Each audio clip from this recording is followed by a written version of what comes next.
आज की कहानी में इतने मोड़ हैं, इतने रहस्य हैं, और इस कहानी का जो क्लाइमेक्स है ख़ासतौर पर वो चौंकाएगा, क्योंकि कहानी जैसे जैसे आगे बढ़ेगी आपको लगेगा पता नहीं इसमें क्या हो रहा है, लेकिन जब कातिल का चेहरा सामने आएगा तो शायद आप भी चौंकेंगे। आज की कहानी पुलिस इन्वेस्टिगेशन की एक अजीब कहानी है।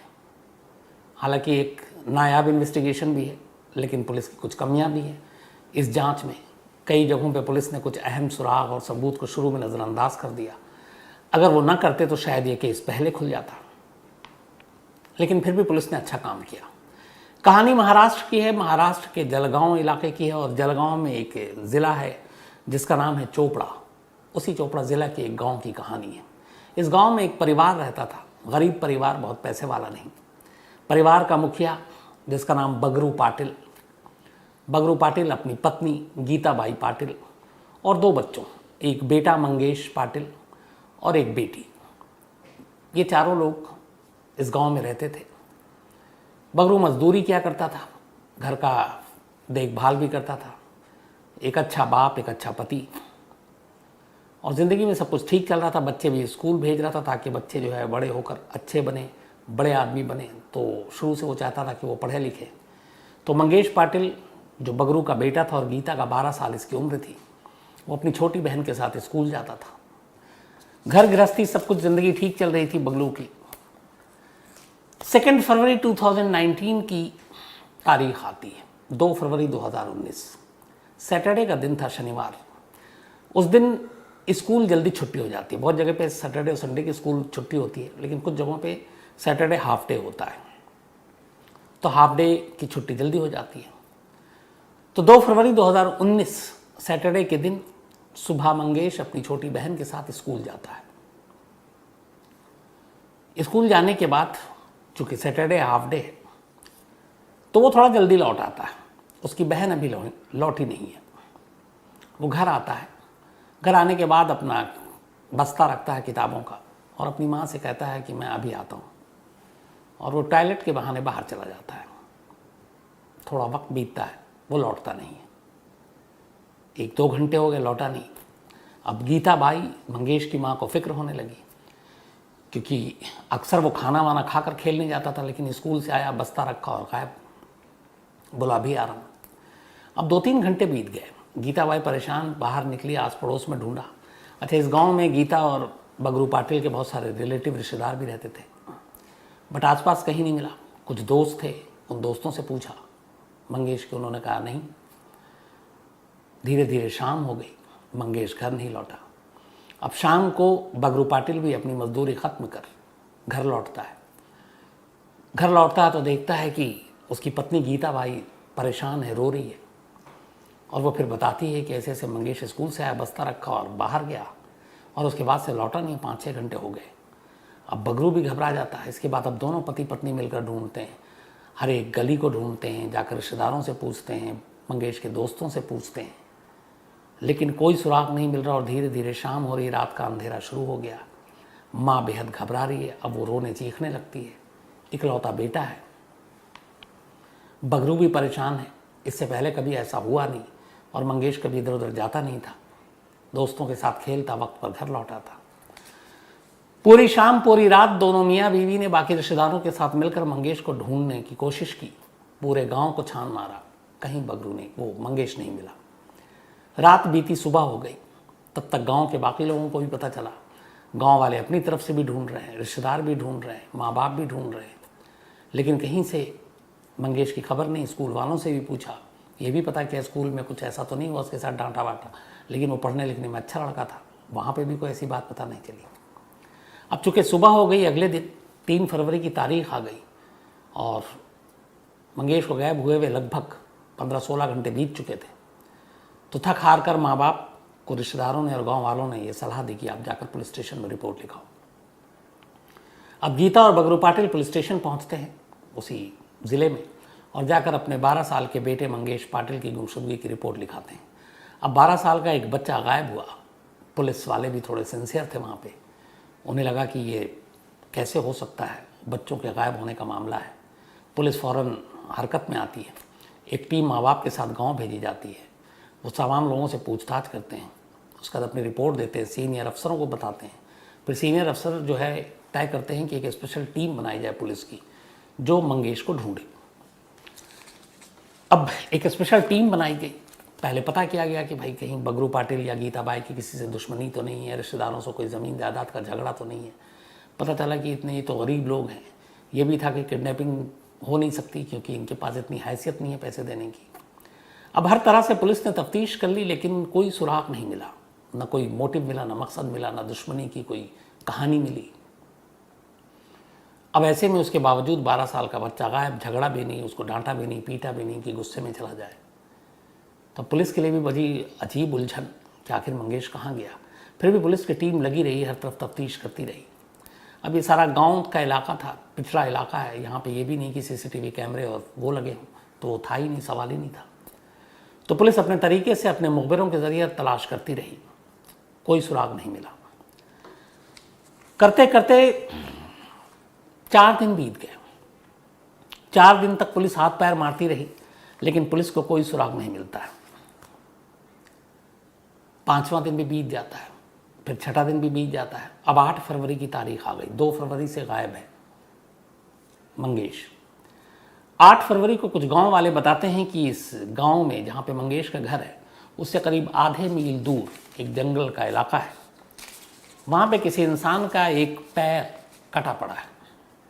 पुलिस की टीम खबर मिलकर पहुंचती है, मौके पे जाती है।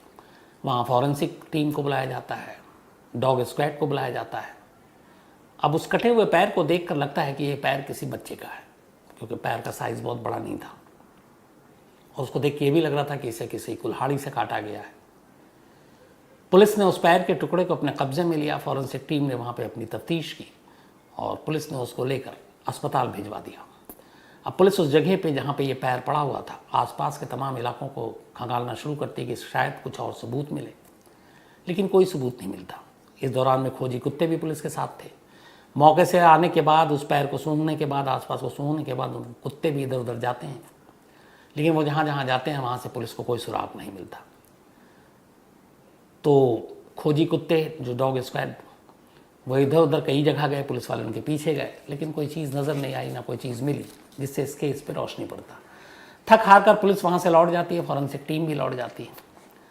अब इधर एक डर बैठ गया कि ये जो कटा हुआ पैर है ये एक बच्चे का ही है, कहीं ये मंगेश का पैर तो नहीं, और अगर मंगेश का पैर है तो फिर इसका मतलब है कि मंगेश का कत्ल हो चुका है।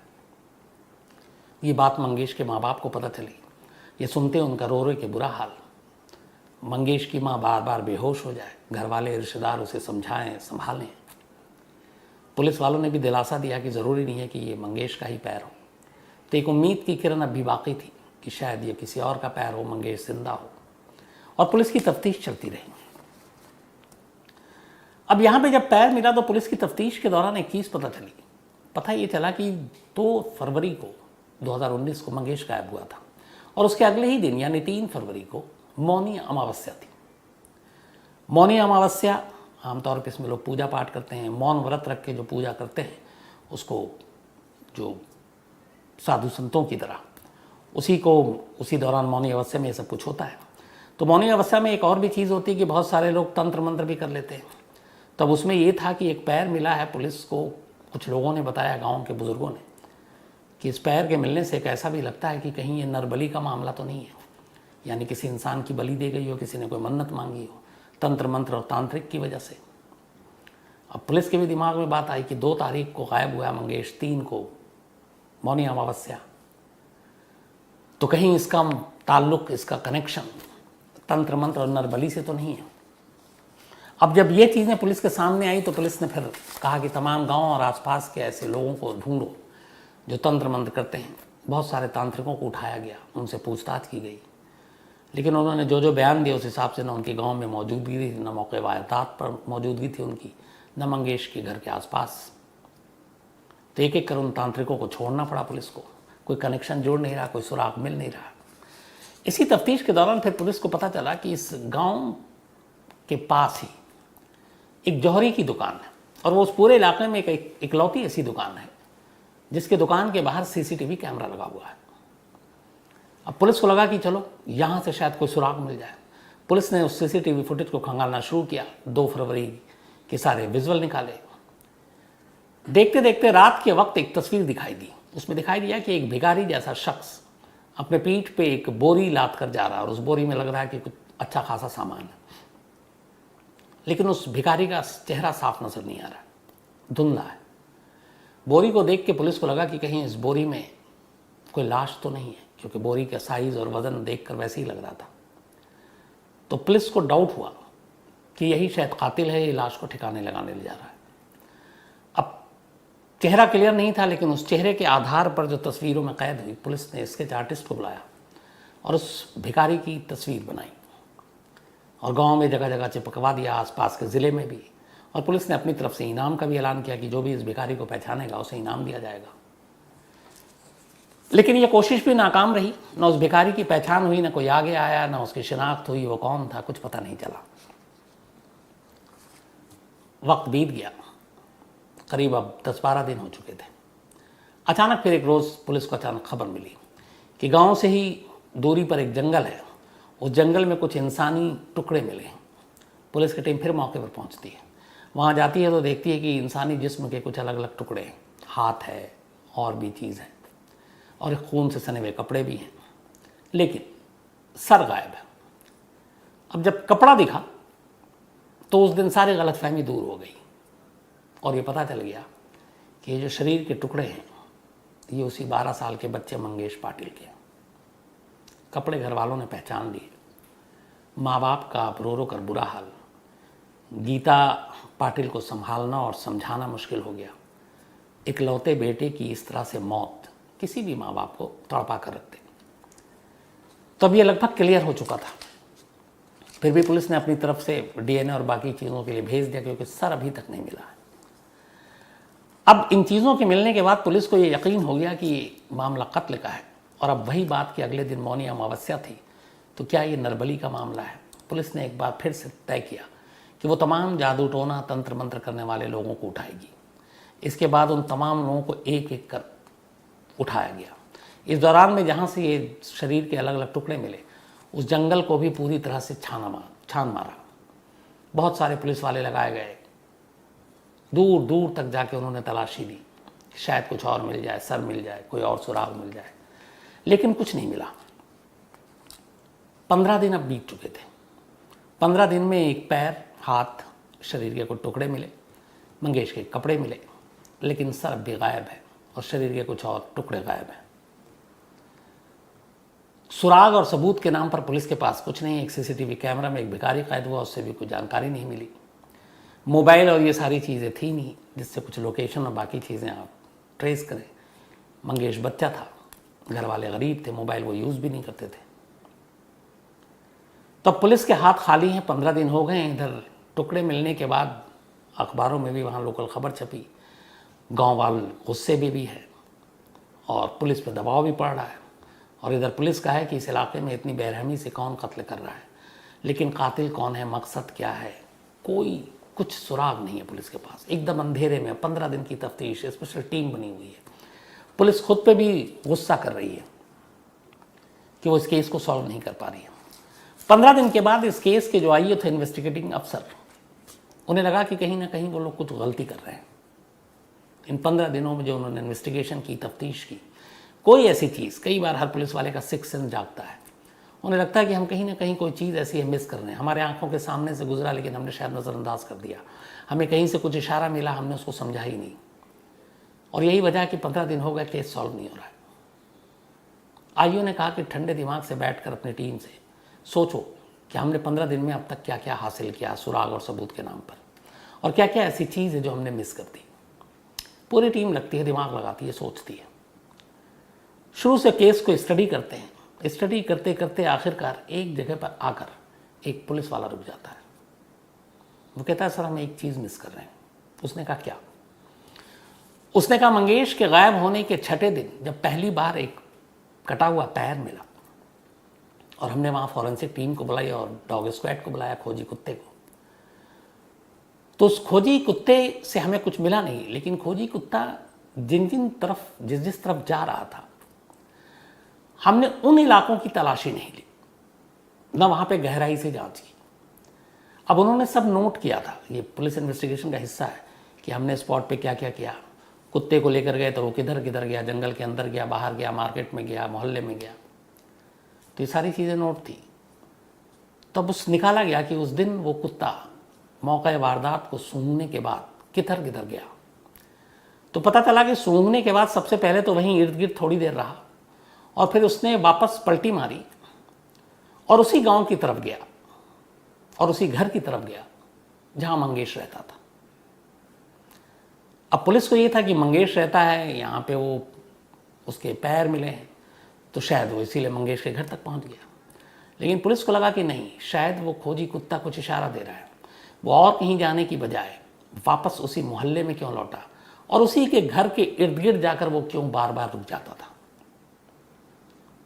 यहां से पुलिस ने अब सोचना शुरू किया कि हमने इस चीज़ को मिस किया कि ये खोजी कुत्ता वापस मंगेश के घर के आसपास ही जाकर क्यों रुक जाता है। अब पुलिस ने कहा कि जांच को थोड़ा बदल देते हैं। अब पुलिस तांत्रिक, कातिल, बाकी चीज़ों के बजाय उसने कहा मंगेश की फैमिली के बारे में सोचो। अब पुलिस की टीम लगी और मंगेश के माँ बाप और मंगेश की बहन, इनके बारे में इन्होंने पड़ोसियों से पूछताछ करनी शुरू की।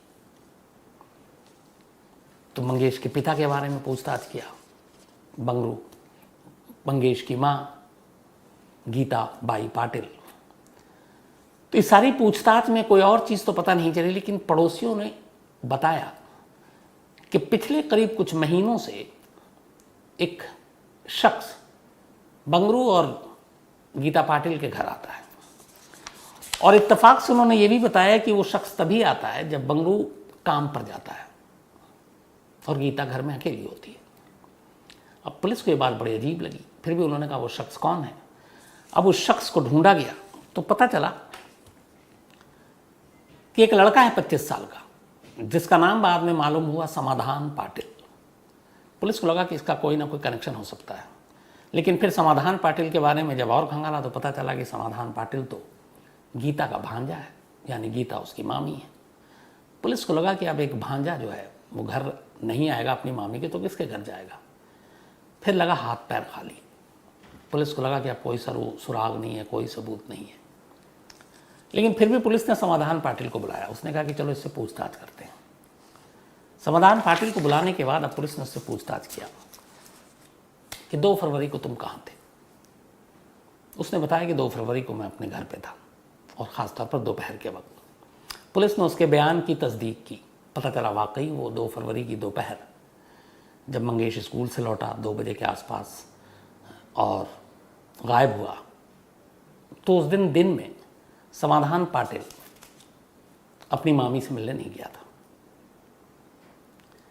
पुलिस ने अंधेरे में तीर चलाया, बोला कि देखो सच बता दो, क्योंकि तुम्हारा इससे डायरेक्ट कनेक्शन है, तुमने उसके हाथ पैर काटे हैं। अब चूँकि पुलिस को सुराग मिल नहीं रहा, कई बार ये पुलिस या सारी तिकड़ में करते हैं, तो तुम लंबे जाओगे और हम लोग फंसा देंगे। वैसे भी केस हमारे पास खुल नहीं रहा है, सारी चीज़ें हैं।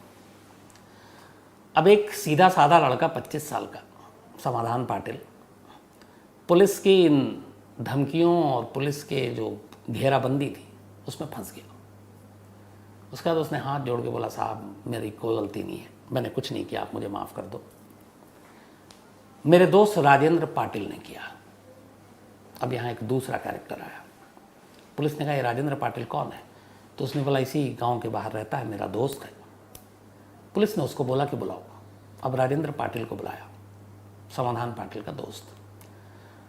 जब आया पुलिस के सामने तो वो वैसे ही घबराया हुआ था। उसके चेहरे को देख के पुलिस समझ गई कि कुछ गड़बड़ है। इसके बाद पुलिस ने उसकी अच्छी तबीयत से खातिरदारी की।